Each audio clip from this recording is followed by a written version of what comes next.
ঠাকুর মা ও স্বামীজির চরণে প্রণাম জানিয়ে আজকের পাঠ শুরু করছি। মায়ের এক ভক্ত মায়ের কাছে সন্ধ্যাবেলায় গেছেন, তারপর শুনব। বলছেন, মায়ের সেই ভক্ত সন্ধ্যার পর গিয়াছি, এখনও আরতি আরম্ভ হয়নি। মা রাস্তার ধারের বারান্দায় একটি আসন পেতে বসে জপ করছেন। ভারী গরম। কাছে গিয়ে প্রণাম করে বসতেই মা বাতাস করবার জন্য পাখাখানি হাতে দিলেন।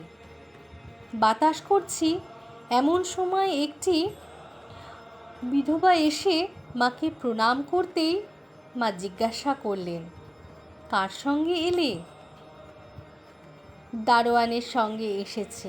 তো সে বলছেন যে দারোয়ানের সঙ্গে এসেছি বলে তিনি আমার কাছে পাখাখানি চাইলেন, মাকে বাতাস করবেন। আমি তখনই দিলুম। মা বললেন, থাক থাক ওই দিকে।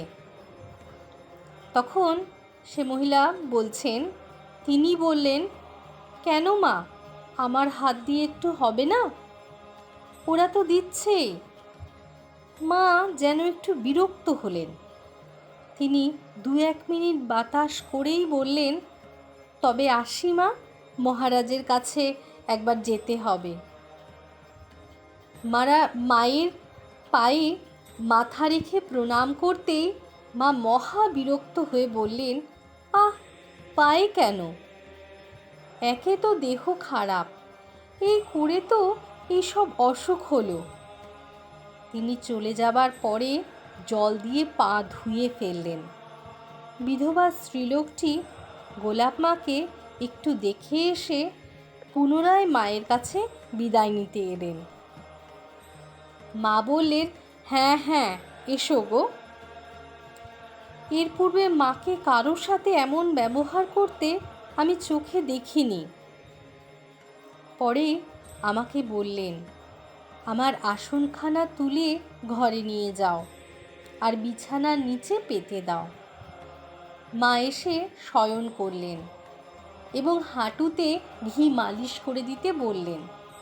কিছু পরে বললেন, এখন পিঠে মরিচাদির তেল মালিশ করে দাও। ললিতবাবুর কথা উঠল। আমি বললুম, মা, তিনি তো শুনেছি আপনার কৃপাতেই বেঁচে গেছেন।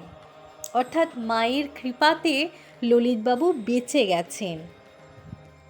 তাতে মা বলছেন, তার অনেক বাসনা ছিল, তার যা অবস্থা হয়েছিল মা, বালতি বালতি জল বেরোতো পেট থেকে, একেবারে শেষ অবস্থায় দাঁড়িয়েছিল।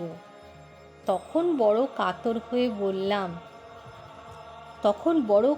হয়ে বললে, মা, কামারপুকুরে জয়রামবাটিতে মন্দির করব, হাসপাতাল দেব, আমার বড় আশা ছিল, কিছুতেই করতে দিলি নে।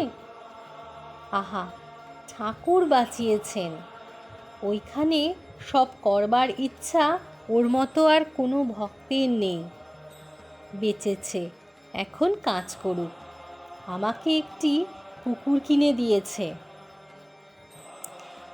অর্থাৎ মা তার প্রতিটি ভক্তকেই খুব ভালোবাসতেন, সন্তানের মতো দেখতেন।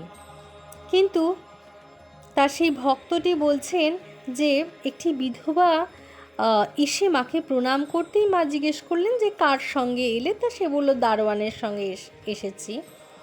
তো মায়ের এক ভক্ত মাকে হাওয়া করছেন পাখা দিয়ে। তখন সেই বিধবা মহিলাটি মার কাছ থেকে সেই ভক্তটির কাছ থেকে পাখা নিয়ে মাকে হাওয়া দিতেই মা খুবই বিরক্ত হলেন। মা বললেন, থাক থাক ওই দিকে। তখন তিনি বলেন, কেন মা, আমার হাত দিয়ে একটু হবে না? ওরা তো দিচ্ছেই। মা যেন একটু বিরক্ত হলেন। আবার সে ভক্ত কী করলেন, তিনি 2-3 মিনিট বাতাস করেই বললেন, তবে আসি মা, মহারাজের কাছে একবার যেতে হবে। বলে মায়ের কাছে বসে থাকা সেই ভক্তটি বলছেন যে এর পূর্বে মাকে কারোর সঙ্গে এরম ব্যবহার করতে চোখে দেখিনি। তারপর সে ভক্তটি কথা বলতে বলতে কথা উঠল ললিতবাবুর কথা। বললেন যে আমি বললুম, অর্থাৎ মায়ের সেই ভক্তটি বললেন, মা, তিনি তো শুনেছি আপনার কৃপাতেই বেঁচে গেছেন। অর্থাৎ মায়ের কৃপাতে ললিতবাবু বেঁচে গেছেন। তার উত্তরে মা কি সুন্দর বলছেন, তার অনেক বাসনা ছিল, তার যা অবস্থা হয়েছিল মা, বালতি বালতি জল বেরোতো পেট থেকে, একেবারে শেষ অবস্থায় দাঁড়িয়েছিল।